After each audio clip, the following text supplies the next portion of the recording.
ጉራጌ መሆናቸውን መቼ ነው ያወቀከው? እማዬ ያለምንም ዘይትና ሽንኩርት ወጥ ሰርታ አባዬ እንኳን አገባውሽ ያለቃል። እስኪ ሀበሻን እንዴት ትገልጸዋለህ? ሀበሻ እኮ ሌባን የሚጠላ ነገር ግን የተሰረቀ ሞባይል አፈላልጎ የሚገዛ ከባድ ህዝብ ነው። ተማ የሲኦል መግቢያው ሰልፍ በጣም በዛ። ቀኑ ደግሞ መሸ። ምን ይሻለናል? በቃ ዛሬ ገነት ማደራችን ነው። ተማ ትላንት ሌሊት መስሪያ ቤታችን ሌባ ገብቶ ብር ፍለጋ ጀመረ።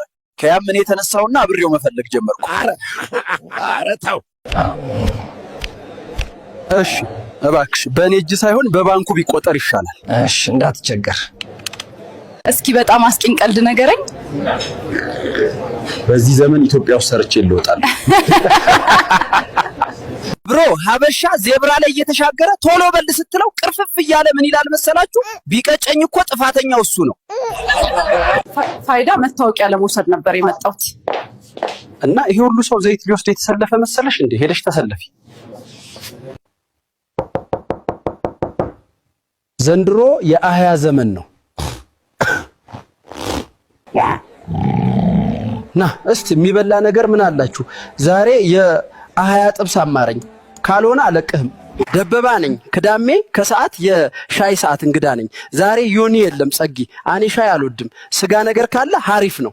ዘንድሮ ኢትዮጵያ 7 ቢሊዮን ችግኝ ትተክላለች ማለት ነው። ሰውዬ የምን ችግኝ ነው? መኖር አቅቶናል ወይ? ካልሆነ እኛንም ትከሉን። ታኩሬ ሽቶ ስንት ነው? 150 ሺህ ብር። ካርታ አለው ወይስ ጨረቃ ነው? ጥበቃ እንዲደረግልኝ ፈልጌ ነበር። 5 ሊትር ዘይት ስለገዛው ለደህንነት ያሰጋኛል።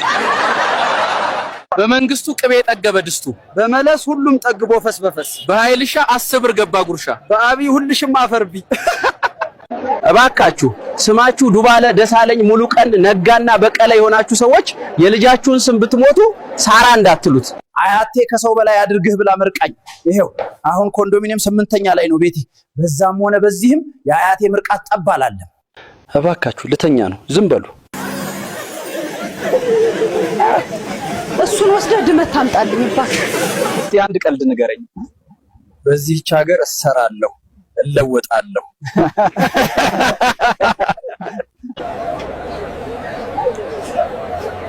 አንተ ጅብ ቀስ ብላ አትበላም እንዴ?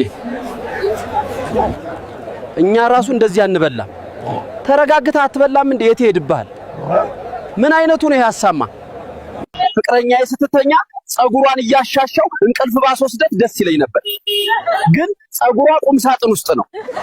ይሄ እንጨት በፍጹም አይነድም። የስጢፎን ዘፈን ልቀቅበት፣ ግን 10 ሰከንድ ይበቃል። ከዛ በላይ ከሆነ ቤቱ ይነዳል። ወይኔ ወንድ ልጅ ተበላ።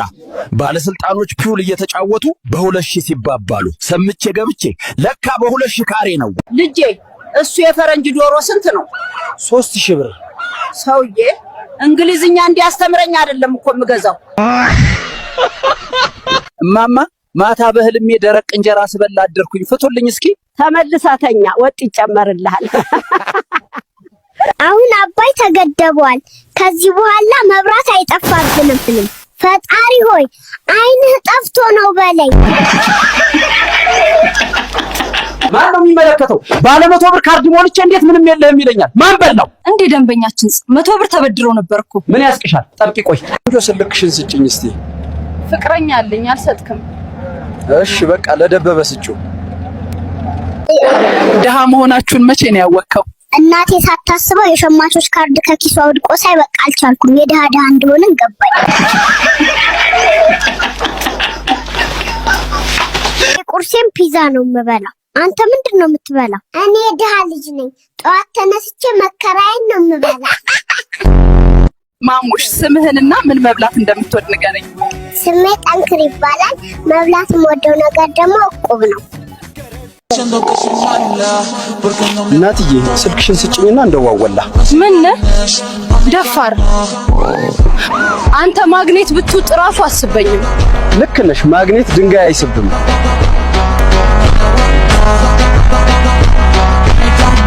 ሀበሻ ዜብራ ላይ እየተሻገረ ቶሎ በል ስትለው ቅርፍፍ እያለ ምን ይላል መሰላችሁ?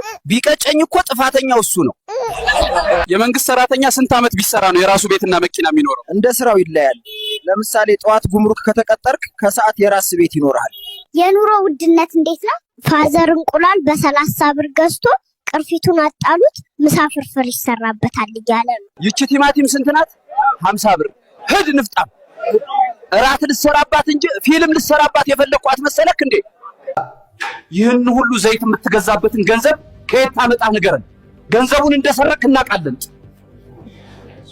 ለመጀመሪያ ጊዜ በአዲስ አበባ ከተማ የብር ዝናብ እየዘነበ ሲሆን ሁሉም የቻለውን ያህል ለመሰብሰብ እየተሻማ ነው። ልጅ አባት ጠዋት ቅዳሴ ገብቶ ከሰዓት መስጊድ ሰግዶ አሁን ደግሞ እዩ ጭፋ ጋር ሊጸልይ ሄዷል። ወይኔ የዮኒ ማኛ ልጅ ነኝ ማለት ነው። እናት ወድ መመለስ ትፈልጋለህ? አልፈልግም። ማታ እየገባ የምትወጋኝ የነበረው ይበቃኛል።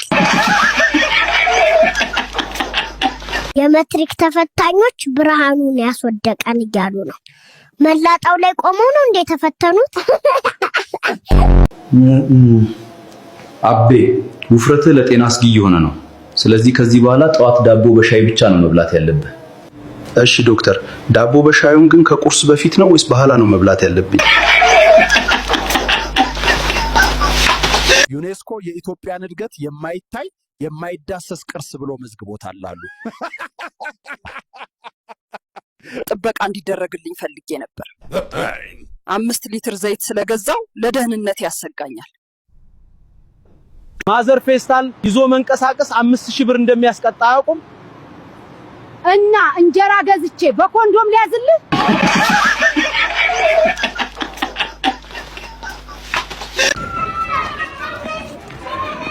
አረ ወንድሜ እያያተለፈኝ፣ አረ እያያተለፈኝ። እሺ ይቅርታ ሳላይ።